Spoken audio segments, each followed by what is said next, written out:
ते खिशातून घरला जात नाही मी नाकात देऊन जातो मला म्हणतो सगळी म्हणाला बाई खिशात ठेवायला पाहिजे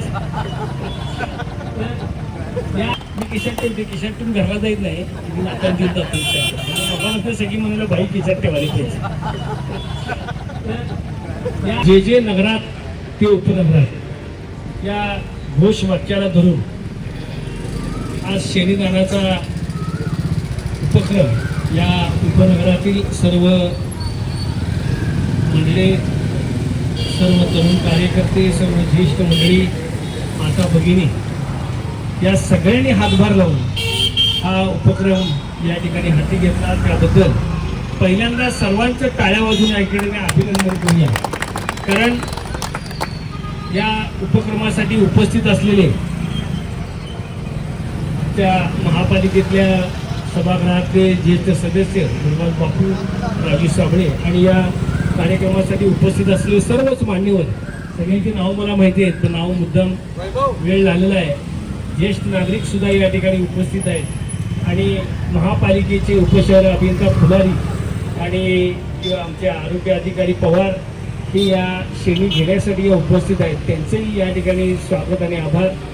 आणि या कार्यक्रमाला ज्यांनी ज्यांनी हातभार लावला त्या सर्वांचं मनापासून या ठिकाणी मी आभार मानतो. माता भगिनी सुद्धा आता या ठिकाणी बघितलं असेल की मोल मजुरी करणाऱ्या माता भगिनी सुद्धा या ठिकाणी आपल्याला या शेणीदानाच्या उपक्रमास हातभार लावत आहेत. शांकीने आता सांगितलं की हा उपनगरातला कार्यक्रम जो आहे तो दरवर्षी व्हायचा, पण या ठिकाणी वेगळी माणसं असायची आणि पण त्या सर्व उपक्रमाला ह्या उपनगरातील सर्व ज्येष्ठ नागरिकांचा, कार्यकर्त्यांचा, तरुण मंडळांचा हातभार असायचा. पण या वेळेला जरा लेट होईना या ठिकाणी होळीच्या दरम्यान तो असायचा, पण या वेळेला शांती आणि मॉन्टीने दोघांनी मिळून फक्त व्हॉट्सअपद्वारे आणि त्यांची जी टीम आहे त्या कोर टीमने हे ठरवलं की आपण व्हॉट्सअपद्वारे सगळ्यांच्याकडून शेणी जमा करायच्या आणि काही दिवसातच या ठिकाणी 51,000 शेणी या ठिकाणी जमा झाल्या.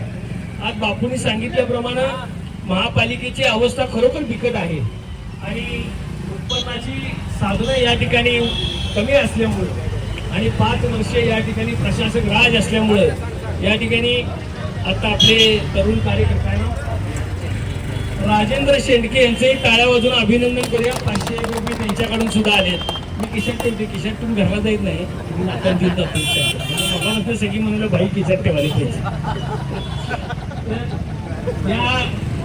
याचबरोबर आम्ही दरवर्षी मी चव्हाण कुटुंबियांच्या वतीनं 11,000 शेणी या ठिकाणी या उपक्रमास कुठल्याही परिस्थिती या शांती मॉन्टी आहे, आम्ही काय सगळे आमचे अमरसिंह जाधव त्या ठिकाणच्या बाजूला उभारले, प्रताप जाधव आहेत, अमरसिंगांचे भाऊ प्रताप जाधव, ते सुद्धा या उपक्रमास मोठी मदत करू शकतात. त्यांचंही म्हणजे मुद्दाम त्यांचं नाव घेण्याचं कारण एवढंच आहे की त्यांचा मित्रपरिवार फार मोठा आहे आणि या मित्रपरिवाराच्या माध्यमातून ते आपल्याला या उपक्रमास चांगल्या पद्धतीनं हातभार लावू शकतात आणि चांगल्या पद्धतीनं हा उपक्रम आणखीन मोठ्या पद्धतीनं आणि महापालिकेचा आज जो आर्थिक भार आहे तो आर्थिक भार आपण थोडासा होईना कमी करू शकतो आणि त्याचबरोबर एक पुण्याचं काम आपल्या सगळ्यांच्या हातातून या ठिकाणी घडते.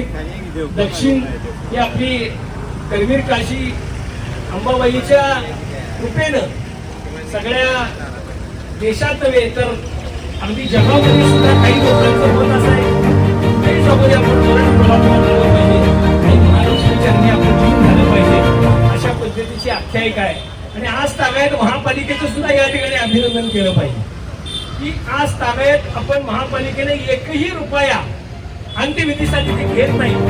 त्यामुळं महापालिकेला अशा उपक्रमांची अत्यंत गरज आहे. महापालिकेचं सुद्धा या ठिकाणी आपण टाळ्यावरून अभिनंदन केलं पाहिजे. एक मोठा खर्च पैसे नाही घेता या ठिकाणी महापालिकेकडून अंत्यविधी या ठिकाणी होत असतो आणि या उपक्रमाला तळागाळातून अगदी गोल मजुरी करतात त्या लोकांच्या प्रश्न सुद्धा या ठिकाणी शंकी म्हणून तुम्हाला या ठिकाणी हातभार लागणार आहे.